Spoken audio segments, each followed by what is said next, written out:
Good morning. സിനിമയിലേക്ക് അഭിനയിച്ചിട്ടുണ്ട്. അതെ, എന്റെ പേരക്കുട്ടി വരുമ്പോ അപ്പൊ ഞാൻ ആദ്യമായിട്ട് നമ്മുടെ ഷജുനൊരു മാലിടും. നമസ്കാരം. രാവിലെ എത്തി. ഇനി 600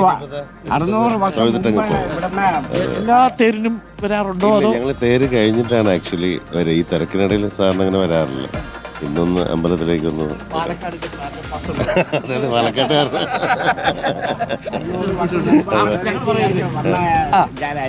ജനങ്ങളാണ്, എല്ലാവർക്കും അറിയാം.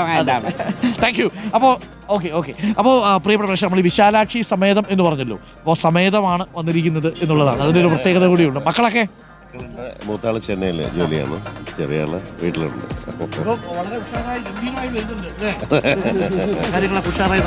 അതെ അതെ, എല്ലാം നന്നായിരിക്കുന്നു. നമ്മുടെ പല സ്ഥലങ്ങളിൽ നിന്നുള്ള മനുഷ്യരെ രാവിലെ വളരെ ഒരു ഹാപ്പി മൊമെന്റിൽ വന്നു. അതെ അതെ അതെ, ഭയങ്കര. ഞാൻ ഇന്നാണ് ശരിക്കും പറഞ്ഞ ഇതിങ്ങനെ എൻജോയ് ചെയ്ത് കാണുന്നത്.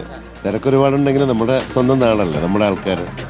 അപ്പൊ ഒരു സന്തോഷം, ഏറ്റവും വലിയ ഉത്സവം.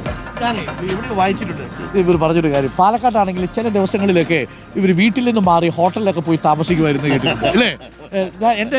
എന്റെ പാതി പറഞ്ഞൊരു കാര്യമാണ്. അങ്ങനെയൊക്കെ വേണം മനുഷ്യര് എന്നാണ് എൻ്റെ അടുത്ത് പറഞ്ഞത്. അതെന്താ അതിന്റെ ഒരു കാര്യം? അല്ല, നമ്മള് നാട് പാലക്കാടാണെങ്കിലും ഹോട്ടലിൽ പോയി താമസിക്കും. നമ്മളൊരു പ്രഷറോ വിഷയമോ ഉണ്ടാകുമ്പോൾ, ഒരു മാനസികമായിട്ട് എല്ലാവർക്കും ഉണ്ടാകുന്ന പ്രശ്നങ്ങൾ ഉണ്ടാകുമ്പോൾ നമ്മൾ സ്വന്തം നാട്ടിൽ തന്നെ വേറെ സ്ഥലം കണ്ടെത്തി വീട്ടിൽ നിന്ന് ഇറങ്ങിയാൽ തീരാവുന്ന പ്രശ്നങ്ങളേ ഉള്ളൂ. ബ്യൂട്ടിഫുൾ ആണത്. അത്രേ ഉള്ളൂ ജീവിതത്തിൽ പ്രശ്നങ്ങളൊക്കെ. വീട്ടിൽ തന്നെ കുട്ടിയിരുന്ന് ഈ ഫിലിം, ഈ കലവും ചട്ടിയൊക്കെ കാണുന്നത് മാറ്റി നിർത്തി കഴിഞ്ഞാൽ ഒരു ദിവസം ഒരു ചെറിയ ഹോട്ടലിലോട്ട് പോയി മാറിയാൽ തന്നെ പ്രശ്നം തീരും. അത്രേ ഉള്ളൂ. Thank you. സന്തോഷം വന്നതിൽ കൂടി ചേർത്ത്. നമ്മുടെ തീർത്ഥമോളുണ്ട് ഇവിടെ. തീർത്ഥമോൾ പാട്ടൊക്കെ പാടി ഇങ്ങനെ കൽപ്പാത്തിയെ ധന്യമാക്കി.